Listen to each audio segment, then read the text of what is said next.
Kalau kita ngerasa bahwa hidup kita kayaknya lebih nyaman daripada teman kita yang ahli ibadah, jangan kegeeran. Jangan-jangan kita sedang diberikan nikmat biasa, sedangkan dia diberikan nikmat yang luar biasa. Apa nikmat luar biasa? Kenapa dia miskin terus? Karena Allah pengen dekat sama dia. Mungkin dengan miskin dia sering berdoa. Dengan dia sakit dia sering berdoa. Dengan dia dapat masalah terus dia sering berdoa. Sedangkan kita ketika dikasih solusi ke lapangan rezeki jarang berdoa. Ibadahnya gak getol. Kita dikasih nikmat, dia dikasih nikmat. Tapi siapa yang lebih istimewa? Jangan-jangan dia lebih istimewa justru dengan kemiskinannya, dengan sakitnya, dengan masalahnya. Ini yang dirasakan oleh Abdurrahman bin Auf, teman-teman. Ketika Abdurrahman bin Auf dihidangkan makanan yang sangat banyak oleh istri-istrinya, Abdurrahman malah nangis, bayangin. Jadi dikasih satu buffet, makanannya semuanya ada dessert, appetizer, main course kayak gitu semuanya lengkap. Pas dilihat sama Abdurrahman, nangis. Kalau kita ngeliat itu nangis karena gak pernah makan seenak itu gitu ya. Ini nangis karena aduh kok gini-gini banget ya hidup saya, kok nikmat banget sih. Akhirnya istrinya nanya kepada Abdurrahman, "Ma yubki kayak Abdurrahman, kenapa kamu nangis wahai Abdurrahman bin Auf?" Kata Abdurrahman, "Bagaimana saya tidak nangis? Ada orang yang lebih soleh dari saya, hidupnya susah." Siapa dia? Hamzah dan Mus'ab bin Umair. Sampai keduanya ketika meninggal dalam perang Uhud, saking miskinnya gak punya kain kafan. Satu-satunya kain kafan mereka selimut kecil yang kalau ditutup kepala kelihatan kaki, ditutup kaki kelihatan kepala. Saking miskinnya gak punya apa-apa untuk dikafanin. Sedangkan saya yang amalnya sedikit, Allah limpahkan nikmat yang sangat banyak. Saya jadi curiga, kata Abdurrahman bin Auf. Curiga apa? Jangan-jangan mereka yang lebih soleh, kesolehan mereka itu dibalas oleh Allah nanti di akhirat, makanya diirit di dunia. Sedangkan saya gak soleh-soleh amat, ketidaksolehan saya itu dibalas di dunia.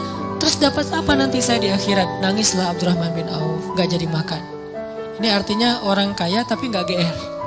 Kalau yang barusan kita baca di surah Al-Kahfi, orang kaya GR. Allah sayang banget ya sama saya. Nanti kalau saya meninggal pasti dikasih yang lebih banyak lagi. Ini teman-teman. Ternyata ukurannya biar kita gak GR itu adalah siapa yang paling dekat kepada Allah. Kalau ada orang kaya dengan kekayaannya rajin sedekah, kita harus acungkan jempol. Oh berarti dia dengan kekayaan itu makin soleh. Kalau kita dengan kekayaan rajin sedekah, rajin bantu orang lain, mudah-mudahan kita husnuzon di sini. Tapi kalau dengan kekayaan kita jadi lalai, jangan kegeeran. Di sini bukan bab husnuzon, tapi bab introspeksi diri. Jangan-jangan kita kena istijraj level 1 walaupun belum level 7. Kan biasanya kalau kita ngomongin tentang nikmat identik dengan syukur ya. Terus kalau ujian identik dengan sabar. Tapi gak selalu kayak gitu keadaannya. Kadang-kadang nikmat itu bisa bikin kita GR. Ujian bisa bikin kita salah sangka kepada Allah Subhanahu wa taala. Seolah-olah Allah kalau kasih ujian itu kayak gak suka sama kita. Padahal kadang Allah kalau kasih ujian itu tandanya masih perhatian sama kita. Kenapa atuh perhatiannya ngasih ujian? Bisa banyak banget alasannya. Bisa pengen ngapusin dosa-dosa kita, bisa pengen ngangkat derajat kita, walaupun kita nggak usah terlalu kegeeran ke sana, minimal menghapus dosa-dosa ya. Bisa juga emang mungkin hanya dengan cara dikasih ujian kita rajin beribadah. Dan itu kita banget kayaknya tuh. Kalau lagi banyak masalah, tahajudnya rajin. Mendekati ujian nasional, tahajud nggak tinggal selama sebulan. Hari ujian nasional terakhir, malamnya udah nggak tahajud lagi. Kan kita banget nih. Nah orang yang tipenya kayak gini kadang emang cara untuk biar dekat ke Allah emang dikasih ujian. Makanya jangan jadi tipe kayak gitu. Walaupun ada orang lain yang soleh tapi tetap dikasih ujian. Kenapa? Karena Allah Subhanahu wa taala benar-benar pengen lebih dekat sama dia. Makanya Nabi bilang asyadun nas balaan al-anbiya summa sholihin. Orang yang paling banyak diuji sama Allah itu para nabi, kemudian orang soleh, kemudian yang mendekati kesolehan dan seterusnya dan seterusnya. Ternyata kadang ketika kita dikasih nikmat, kita tuh jadi kegeeran. Jangan-jangan ternyata nikmat itu bukan sebuah anugerah, justru nikmat itu adalah sebuah istidraj. Gimana kita ngebedain anugerah sama istidraj? Indikatornya sederhana. Seperti apa hubungan kita dengan Allah lewat nikmat itu. Kalau nikmat itu menjauhkan kita dari Allah dan makin nikmat makin jauh, biasa-biasa aja, lempeng dalam urusan agama, berarti nikmat itu adalah istidraj. Kalau nikmat itu bikin kita makin bersyukur, bentuk syukurnya bisa makin dekat ke Allah dalam bentuk ibadah, bisa juga makin banyak manfaatnya ke orang lain dengan berbagi, berarti nikmat itu adalah anugerah. Dua-duanya nikmat, karena dua-duanya dinikmati. Tapi ada anugerah, fadl, ada juga istidraj. Atau kadang-kadang kegeeran kita, kasus yang lain misalnya gini, kayak dalam keluarga ya, dalam keluarga kita berdoa nih, berdoa, ya Allah mudahkanlah rezeki saya, keluarga saya, pasangan saya, kayak gitu-gitu. Atau anak kita sakit, terus kita berdoa, ya Allah sembuhkanlah anak saya. Yang berdoa malam itu bukan cuma kita loh. Orang tua kita berdoa, pasangan kita berdoa. Kadang sampai pembantu juga berdoa. Tiba-tiba Allah kasih kita nikmat lewat doa ini. Misalnya anak sembuh, misalnya kita lulus ujian, misalnya dapat kerjaan, terus kita tiba-tiba kegeeran. Ya doa saya diijabah banget ya. Di sini nih kegeerannya nih. Apa ini enggak husnuzon Ustaz? Husnuzonnya kalau Allah Maha baik ya, mau mengijabah doa orang yang tidak layak diijabah. Ini husnuzon. Kalau kegeeran, ya alhamdulillah saya orangnya layak diijabah doa ya. Doa saya itu cepat banget diijabah, lu baru semalam doa, hari ini udah ijabah.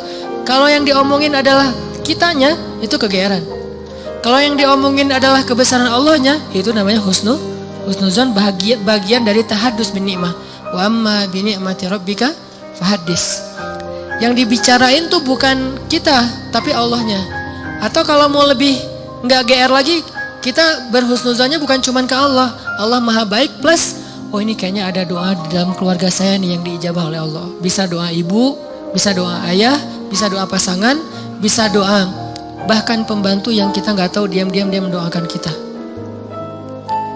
Jadi bukan kitanya yang hebat, yang keren, yang soleh, tapi ada orang lain di sekeliling kita yang soleh kemudian mendoakan sehingga memudahkan urusan kita. Sama kayak dalam dakwah, misalnya saya dengan teman-teman bikin pemuda hijrah nih.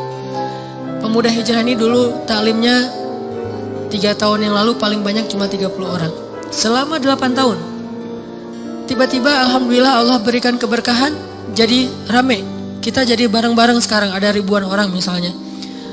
Saya selalu mention ke teman-teman, ini pasti ada orang di antara tim kita nih, yang dia itu sama Allah itu dekat banget.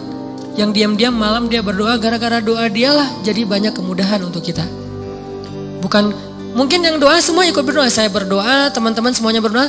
Cuman jangan kegeeran, ya alhamdulillah ya, saya baru doa kemarin sekarang udah diijabah. Ini kalau kita kayak gini, ini agak kegeeran. Sesekali wajar. Kalau sering kali, ini gak bagus. Bikin kita jadi ngerasa udah baik, udah soleh. Dan Allah mengatakan, fala tuzakku anfusakum. Jangan kalian menganggap diri kalian udah baik, soleh, suci. Huwa a'lamu bimanittaqo. Allah lebih tahulah siapa yang paling taat.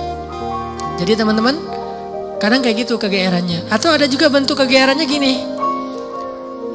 Dia jomblo. Udah gitu ngelamar cewek hafizah 30 juz. Dia tuh belum bisa baca Quran, baru hijrah, tapi diberikan istri hafizah 30 juz. Atau sebaliknya, dia cewek baru berhijab banget, diberikan suami hafiz 30 juz. Udah gitu dia kegeeran. Wah, berarti saya udah pantas buat dia nih. Atau dia pantas buat saya. Enggak, jangan-jangan Allah sengaja ngasih kita pasangan yang soleh banget, karena cuma dia yang bisa menghijrahkan kita dan memperbaiki kita. Kalau dikasih yang tanggung-tanggung, ntar lepas lagi nih. Makanya dikasih yang gak tanggung-tanggung. Sekalian aja yang paling soleh, yang paling taat, yang paling berwawasan agama luas, sehingga kita disuruh belajar ke dia. Bisa kayak gitu. Padahal yang datang ke dia itu banyak. Ada yang sama-sama hafiz. Kenapa yang lebih baik dari kita hafiz gak diterima? Karena udah sama-sama soleh. Terus siapa lagi yang perlu diperbaiki kan? Bisa jadi kita justru ketemu dengan orang yang keren, karena Allah pengen memperbaiki kita dengan orang itu, lewat orang itu. Ini biar kita gak kegeeran. Ustadz, kenapa sih harus gitu-gitu amat? Karena itulah sifat orang yang beriman.